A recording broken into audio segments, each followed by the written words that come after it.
ایرانی supreme leader آیت اللہ خامنائی کی جانب سے اسرائیل کو بھرپور اور دندان شکن جواب دینے کے اعلان کے بعد ایران نے اسرائیل کے تباہ کن جواب دینے کے لیے خود کو تیار کر لیا ہے۔ امریکی انٹیلیجنس نے انکشاف کیا کہ ایران اسرائیل پر جوابی حملے کے لیے مکمل طور پر تیار ہے، لیکن یہ واضح نہیں ہے کہ ایران کا جواب کب اور کیسے آئے گا۔ اسرائیلی میڈیا نے رپورٹ میں کہا کہ ایرانی رد عمل آئندہ دنوں میں عراق یا دیگر پراکسی سے بیک وقت کارروائیوں کی صورت میں آ سکتا ہے۔ ایران نے خطے کی سفارتکاروں کو بھی انتباہ دے دیا ہے کہ وہ آئندہ دنوں میں اسرائیل پر مزید طاقتور جنگی ہتھیاروں سے بھرپور اور پیچیدہ حملے کے لیے بالکل تیار ہے۔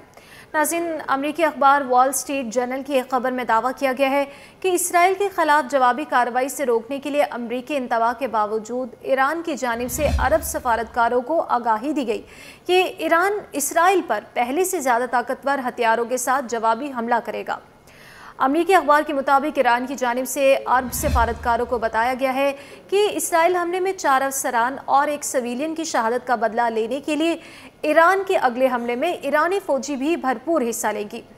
فوج نے اپنے لوگوں کو کھویا ہے، لہٰذا انہیں اب جواب دینے کی ضرورت ہے، جبکہ دوسری جانب مغربی حکام کے مطابق ایرانی فیصلہ ساز اس بات پر بحث کر رہے ہیں کہ انہیں اسرائیل کو کیسے اور کیا جواب دینا چاہیے۔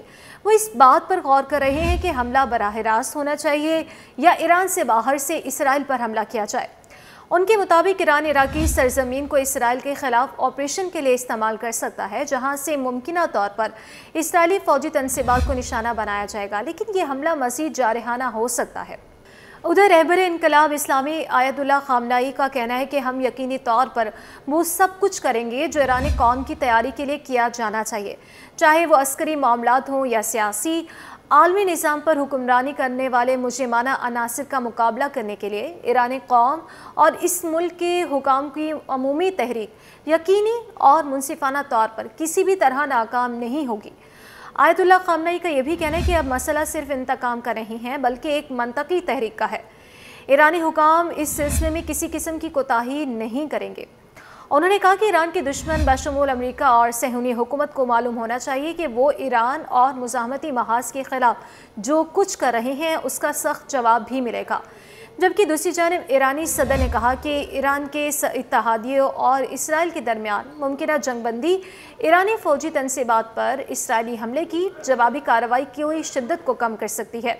انہوں نے مزید کہا کہ ایران اپنی خود مختاری اور سلامتی کے خلاف کسی بھی جارحیت کو بغیر کسی وجہ کے نہیں چھوڑے گا۔ اسرائیلی فضائی حملے کا جواب دینے کی ناگزیر ہونے کی ایرانی دھمکیوں اور یقین دہانیوں کے بعد پاسداران انقلاب نے بھی امریکہ، اس کے اتحادی اسرائیل اور اس کی حمایت کرنے والی مغربی ممالک کو ایک بار پھر سے تنبیہ کی ہے۔ پاسداران انقلاب کے کمانڈر میجر جنرل حسین سلامی نے کہا کہ مزاحمتی محاذ اور ایران دشمن کا مقابلہ کرنے اور اسے شکست دینے کے لیے اپنے آپ کو ہر ضروری چیز اور ہر طرح کے اسلحے سے لیس کریں گے۔ حسین سلامی نے یہ بھی کہا کہ ہم اسرائیل کے خلاف سخت رد عمل کے لیے کام کر رہے ہیں۔ مزاحمت کی طرف سے اسرائیل کو سخت جواب دینے کی تیاری کی جا رہی ہے، جبکہ ادھر امریکی فوج کا یہ کہنا ہے کہ امریکی ریاست نارتھ ڈکوٹا میں مینوڈ ایئر فورس بیس سے بمبار طیارے امریکی مرکزی کمان کی ذمہ داری والے علاقوں میں پہنچ گئے ہیں۔ تھارڈ میزائل بھی گزشتہ ماہ اسرائیل میں تعینات کیا گیا تھا، جس کے بارے میں امریکہ نے یہ کہا کہ وہ اسرائیل میں امریکیوں کو ایران کے کسی بھی بیلسٹک میزائل حملے سے بچانے میں مدد فراہم کرے گا۔ خطے میں عام حالات سے زیادہ امریکہ کی بھاری فوجی نفری موجود ہے۔